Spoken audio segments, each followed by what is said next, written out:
Hello, good morning. Andito po ako sa farm, nangungulit sa mga boys. Nag-harvest kami ngayon ng kopra. Hinihingal ako, mataba na ako eh. Ano na to, bali pang 1 month pa lang, pero inharvest na namin kasi marami na ang pwedeng gawing kopra. Hinarvest ko. Pinagsabihan ko yung mga boys na harvest na gawa ng magbe-birthday ako. Kahit malang pansit, may pang pansit. Tapos sila daw may pang scatter. Ang kulit nitong langaw na to ah. Kaya yun. Store scatter. Isang scatter addict. At yung isa, hahanapin pa natin. Wait lang. Andito na naman yung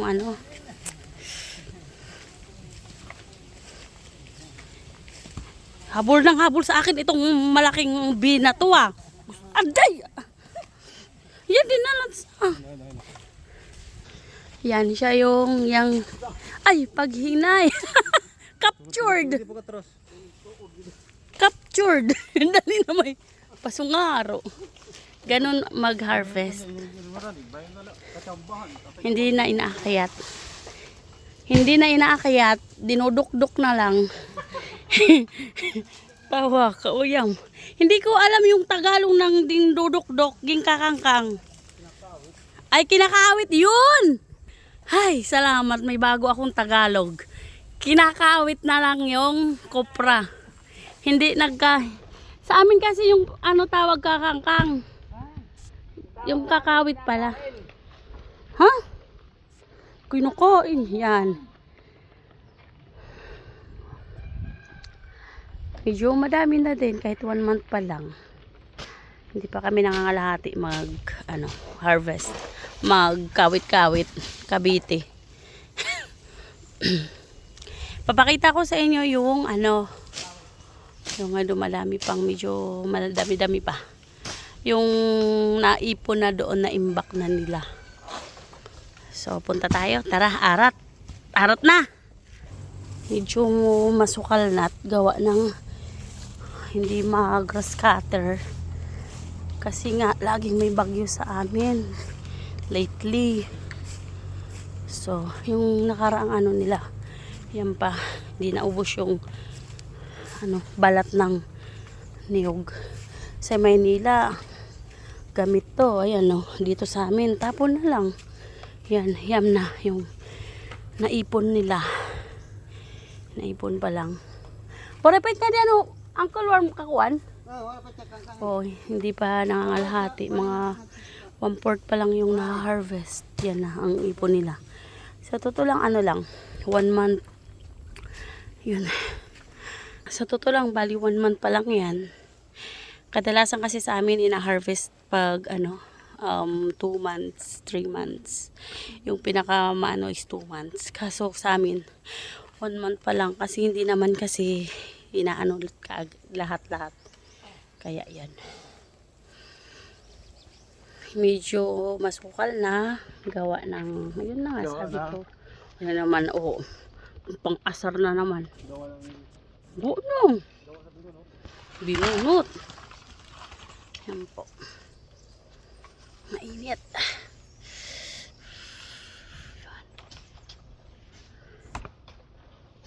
Fresh na fresh. Hindi ko na videoan yung pagkain ko ng ng buko. Ngayon ko lang naisipan. Kagome! Ni-interrupt mo ako. Yan. Makulit yan. Si scatter yan. Siyempre. Shout out sa mga mahilig sa scatter. Number 1, Kagume. Number 2, Isay. Yan. Shout out daw sa mga scatter addicted. At shout out sa mga email present. Ay, naka-fresh dito kahit simpleng buhay. Yun lang, magtsatsaga ka lang. Ika nga, pag may tiyaga, may nilaga. Kopra buyer. Ang hirap pag mataba, hinihingal, pero di bali na. Para pag wala ng pagkain, di ka agad papayat, di ka agad mamamatay kasi may ano, damuan, ano tawag nito? Damuan imo allowances, dako. Ririnig nyo, malapit na daw, mapipira na. Yan si Uncle Worm. Coconut butter. Yan. Sarap ng hangin. Sarap ng hangin. Kagandahan dito kasi napapanatili dito ang ano, ang mga grass ng ganito. Kagawa ng grass cutter yung ginagamit namin. Kaso yung mga mangga ko 3 years na yan, mga irapa. Irapa, anong tawag? Anong English sa irapa? At Tagalog sa irapa? Ano sa duwan Tagalog sa irapa? Ay! Nanong Tagalog sa irapa? Nanong Tagalog sa irapa? Hindi. Luto ko, uyam. Hindi ko alam yung Tagalog ng irapa. Yung mga mangga dito, mga irapa. Mga malnourished, ganon. Ho? Susumat ko ikaw, wala kay bati did eh. Ganyan mga mangga oh. Kung siguro hindi sila sa hiyang sa mga coconut farm. Kaya ganyan. Ganyan. Yan.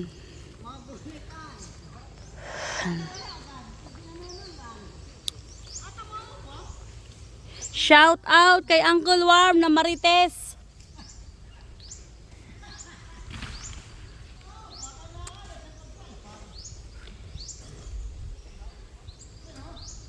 Dami sanang mangga. Pero nagganda mga malnourished kasi. 3 years na tong mga mangga na to eh. Kaso halos mamatay na gawa ng merong insektong kinakain yung niya, yung mga pinuputol niya yung mga dahon, tapos yun ang nagko-cause ng pagiging malnourished nila siguro. Di ko alam kung anong vitamin or spray ang kailangan dito. Meron bang magsasuggest dyan kung anong maganda? Kasi 3 years na to eh. Yan ang mga mangga oh. Ito naman yung mga lanzones. Yan, medyo matagal pa siguro gawa ng hindi ko alam kung anong fertilizer ang dapat sa kanila. Tapos yan yung mangga. Ito medyo okay na, nakaka-recover na din yung mangga na yan. Yan yung mga yung mga tawag nito lanzones. Tapos yan yung mga mangga, sayang oh. Pero okay na naman, nakaka-survive, thanks God. Yan, medyo malaki na siya. Siguro pag na-sprayhan siya. Kaso yung mga citrus ko wala na. Mga bagong yan lanzones. Yung iba kasi nagkanda matay sa sobrang sobrang init. Yan, mga lanzones. Yung sa baba namin, yon. Papakita ko sa inyo yung mga mangustin namin. Medyo malalaki na. Ayan, mangustin namin. Tapos dun, diretso. Yung ito, okay ng tubo niya. Maganda. Yan o. Hanggang doon sa dulo na yun. Sa dulong-dulo na yun. Hindi na ako pupunta doon at medyo malayo. Mga bayabas, walang bunga. Pero pag season ng bayabas, grabe ilalaki kasi ito eh. Mga malalaki yung pinya. Pinagilid ko dyan sa parang dyan, tawag nito. Pinaka namin dyan. Yan. Giutan. Hindi ko alam yung Tagalog ng giutan. Ang dami kong Tagalog na hindi alam. Pero okay lang. Yan, dyan namin nilalagay.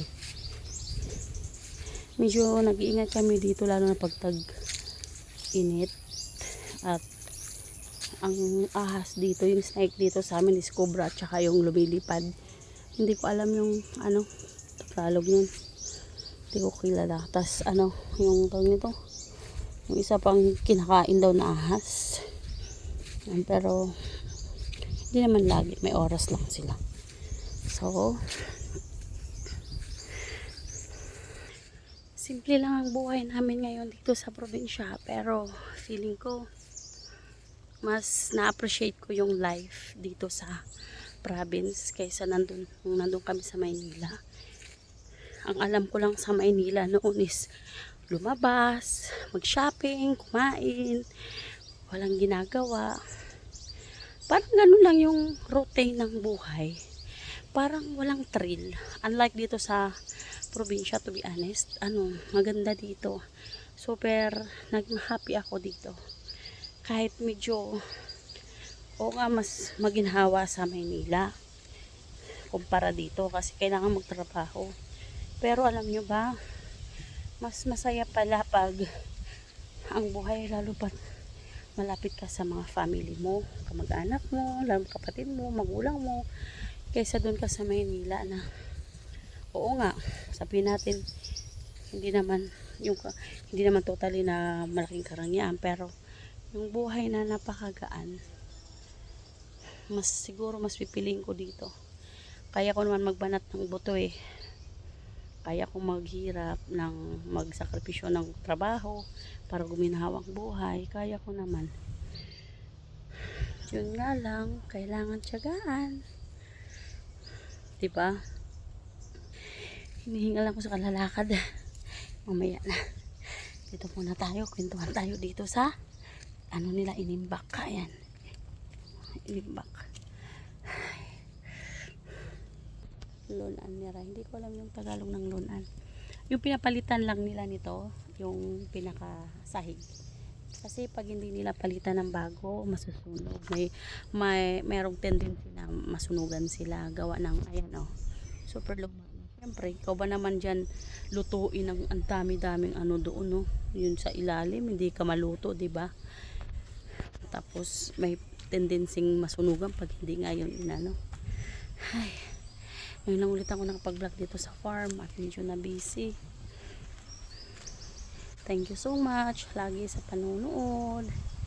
Yung ayaw sa akin, okay lang, malay mo balang araw magustuhan nyo ako. Yung mga taong lagi sa akin nandyan, thank you sa inyo.